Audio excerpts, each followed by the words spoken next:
안녕하세요, 구독자 여러분. 구독과 좋아요는 채널 운영에 큰 힘이 됩니다. 안녕하세요.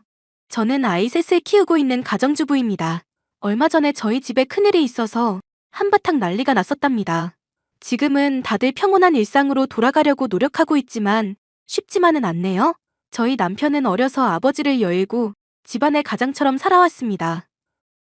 밑으로 10살 어린 남동생이 있는데 남편은 동생을 본인이 키운 거나 마찬가지라면서 항상 아버지 같은 마음으로 대하고는 했죠. 오늘 석호가 펜션에 찾아왔어. 연락도 없이 갑자기? 도련님 무슨 일 있는 건 아니지? 그놈이 글쎄 여자친구가 있는데 그 여자친구가 임신을 했다네. 어머 세상에. 석호 도련님한테 여자친구가 있는 것도 몰랐는데 심지어 임신을 했다니. 여자친구랑 결혼하겠다고 나보고 좀 도와달래. 나중에 경제적으로 안정되면 꼭 갚겠다네. 도련님은 모르시는구나. 자기가 도련님 결혼하면 주려고 따로 돈 모으고 있었던 거.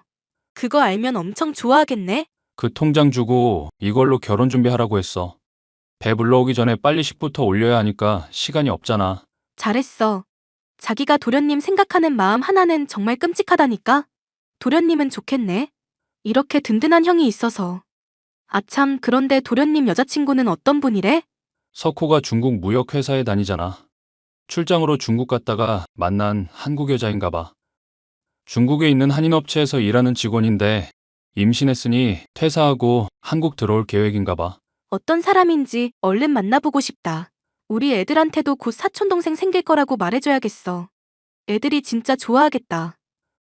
도련님은 소위 말하는 혼전 임신으로 결혼을 하게 되었습니다.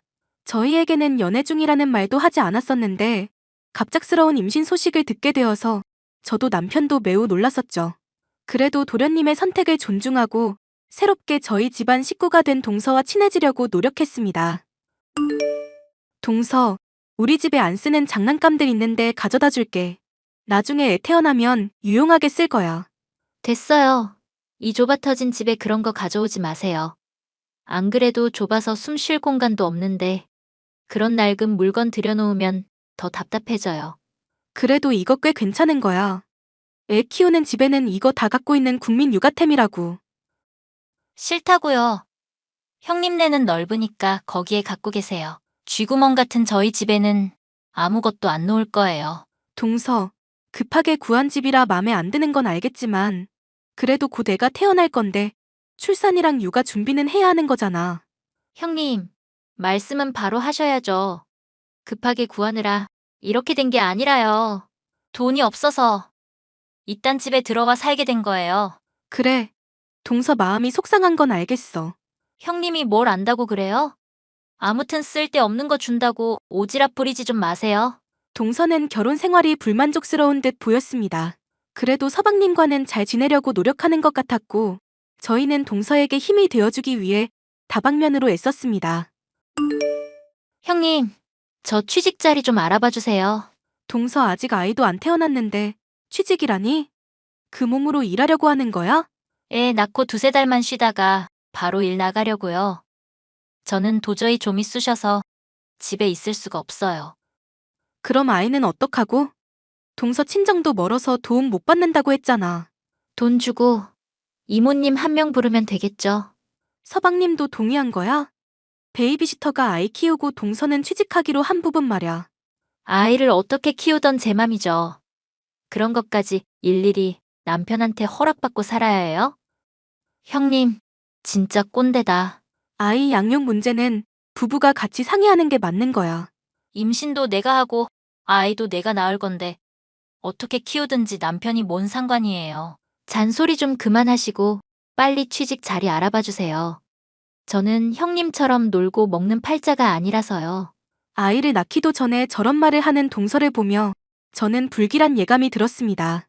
혹시나 부부 사이가 안 좋거나 동선의 경제 사정이 안 좋아서 아이를 낳자마자 맞벌이를 해야만 하는 건 아닐까 별의별 생각을 다 했습니다. 여보, 서방님한테 물어봤어? 왜 갑자기 동서가 애 낳고 일을 구하겠다고 하는 거래? 석호 말로는 재수 씨가 원래 외향적이고 활달한 성격이래. 집에 있으면 병나고 나가서 사람 만나고 일을 해야 에너지를 얻는 사람이라서 아이 낳고 나서 바로 일을 하고 싶은가 봐. 그럼 정말 다행이다. 내가 얼마나 걱정했는데. 그런데 어디에서 일자리를 찾지? 동서 지금 임신 중이라 면접 보기도 쉽지 않을 텐데. 그건 나한테 맡겨. 내 친한 친구가 중국어 교육 사업하잖아. 마침 동서도 중국에서 일한 적이 있고 중국어도 잘하고 그쪽으로 취직 자리 구할 수 있는지 한번 알아볼게. 여보, 친구가 동서 이야기 듣더니 한번 만나보고 싶다고 하거든. 그 대신 조건이 있어. 나 통해서 소개받았다고 하지는 말아달래. 아무래도 서로 연결되어 있다는 걸 알면 껄끄러워질 수 있으니까. 그럼 내가 인터넷으로 알아보다가 이런 업체에서 중국어 관련 직원을 구하는 걸 알게 됐다는 식으로 둘러댈게. 그렇게 동서는 저희 베프가 운영하는 중국어 교육회사에 취직하게 되었습니다. 동서는 씩씩한 남자아이를 낳았고 얼마간의 산후조리를 마친 후 바로 직장으로 향했습니다.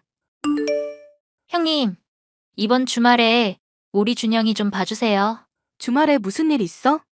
주말에라도 부모가 아이랑 같이 시간 보내는 게 좋을 텐데. 저도 그러고 싶은데요. 회사 워크숍이 있어서요. 회사 워크숍? 그런 건 미리 얘기하고 빠질 수도 있는 거잖아. 형님이 회사 생활이 어떤 건지 알기는 하세요? 그게 제 맘대로 빠질 수 있는 게 아니라고요. 아무리 그래도 아이가 어리면 회사가 배려를 해줄 텐데. 아이 있다고 해서 제 생활 달라지는 거 원치 않거든요. 저한테는 제 인생이 제일 중요해요. 그러니까 형님이 저 좀 도와주세요. 아이를 셋이나 키웠는데 저희 준영이 한 명 못 봐주신다는 건 말도 안 되잖아요. 그럼 이번 한 번만이야. 그럼 토요일 오전에 형님네 집에 준영이 내려놓고 갈게요. 동서는 그 이후에도 자주 아이를 맡겨놓고 회사에 나갔습니다. 서방님은 저에게 항상 미안해하면서 본인이 집에 있을 때는 최대한 아이와 시간을 보내려고 노력하는 타입이었는데 동서는 그런 기색도 없었습니다. 동서, 이 시간에 준영이가 왜 우리 집 앞에 있어? 회사에 급한 일이 있어서 나가봐야 해서요. 도우미 이모님도 퇴근하고 제가 준영이 맡길 곳이 없잖아요. 동서 지금 밤 10시야. 이 시간에 누가 회사를 가? 급한 프로젝트가 있어서 그래요. 저 말고는 해결해줄 사람이 없다고 급하게 부르는데 어떻게 외면을 해요? 회사에 급한 일이 있어서 밤 10시에 애 맡기고 나간다는 소리를 나보고 믿으라고 하는 소리야? 동서 솔직히 말해. 지금 놀러 가는 거지? 회사 간다니까요. 왜 남의 말을 못 믿어요? 동서 평소 행실을 생각해봐. 내가 그걸 믿게 생겼나? 2주에 한 번씩 회사 워크숍이 열리고 매주 금요일마다 회사 회식이랑 야근이 있다는 게 말이 되냐고. 형님이 뭘 알아요? 형님네 펜션 운영하면서 잘 먹고 잘 산다고 나 무시하나 본데.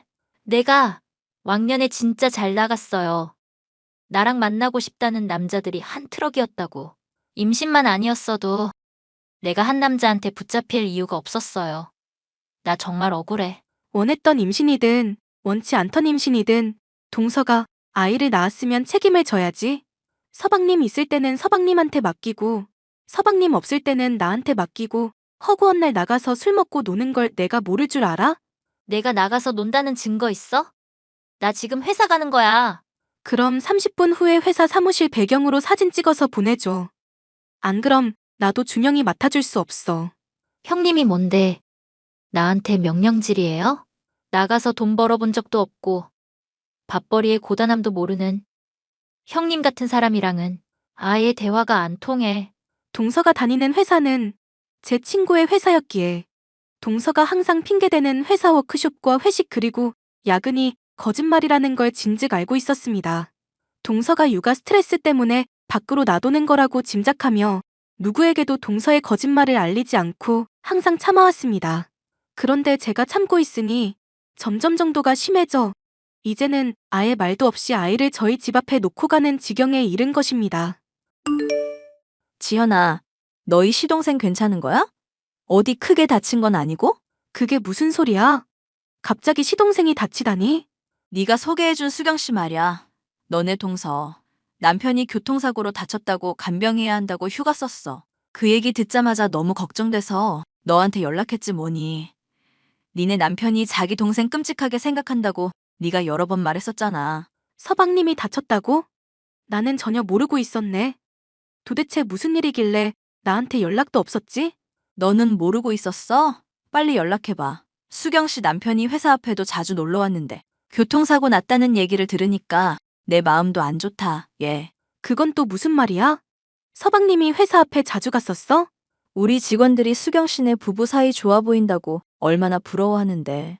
수경 씨도 키가 큰 편인데 남편분인 키가 어찌나 큰지 멀리서도 눈에 띈다니까. 아, 그렇구나. 일단 내가 나중에 다시 연락할게. 서방님이 동선의 회사 앞에 찾아간다는 얘기는 금시초문이었습니다. 게다가 서방님은 키가 크지 않아서 동서와 비슷한 정도였습니다. 동선의 회사에 찾아온다는 키 큰 그 남자는 도대체 누군지, 서방님이 사고를 당했다는 말은 또 뭔지 제 머릿속은 너무 혼란스러웠습니다. 서방님, 지금 어디예요? 집에서 준영이랑 놀고 있죠. 병원이 아니라 집에 있어요? 병원이요? 누구 아픈 사람 있어요? 아니, 그런 건 아니고요. 그냥 그 꿈자리가 뒤숭숭해서 서방님한테 별일 없나 궁금해서 그랬어요. 에이, 저는 3일 동안 집에 콕 박혀 있을 거라 별일 없을 거예요. 그게 무슨 말이에요? 수경이 아주 친한 친구가 중국에서 결혼식을 한대요.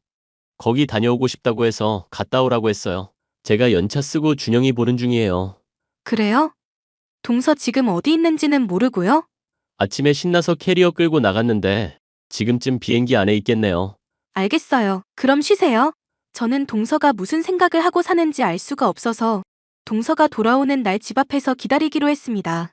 검은색 자동차가 아파트 단지로 들어왔고 거기에서 내린 사람은 동서와 키 큰 어떤 남자였습니다.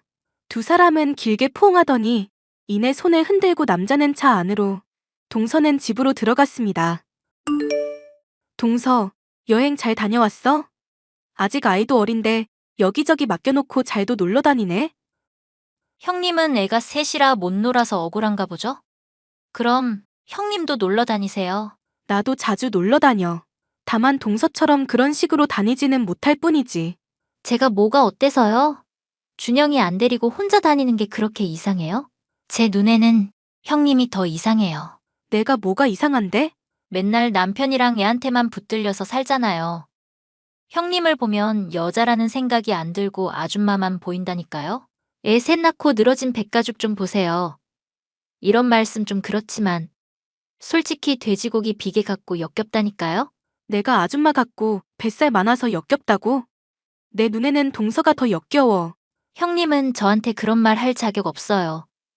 저는요, 남편한테 안 기대고 애 낳자마자 바로 일하고 돈 벌면서 가정경제에 보탬이 되었다고요. 그에 반해 형님은 애 낳고 집에서 맨날 놀고 먹었잖아요. 안 쪽팔리세요?